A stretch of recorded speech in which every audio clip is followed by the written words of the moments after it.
Hari ini aku nak bercerita mengenai keyboard. Sekarang aku akan buat dua perbandingan antara MS Key 4 Mac ni dan juga Apple Magic Keyboard. Berat MS Key ni adalah sekitar 810 gram dan Magic Keyboard ni sekitar 243 gram sahaja. Dari segi feel material, MS Key rasa mantap, berat, solid, memang rasa premium. Tapi Apple Magic Keyboard ni sangat ringan, nampak fancy minimal, tapi bagi aku rasa macam keyboard mainan.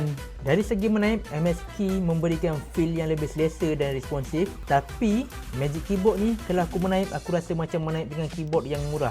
Walau nipis dan sleek, rasa menaip kurang sedap. Nilai utama aku beralih kepada Magic Keyboard ni adalah kerana fungsi Touch ID. Dengan password yang panjang, Touch ID ni memudahkan aku untuk unlock Mac Mini ni dan app-app yang berkenaan. Secara keseluruhannya, kalau kau nak feel, typing dan material yang premium, MS Key ni adalah pilihan yang terbaik. Tapi kalau kau nak kemudahan Touch ID, Apple Magic Keyboard adalah pilihan dia.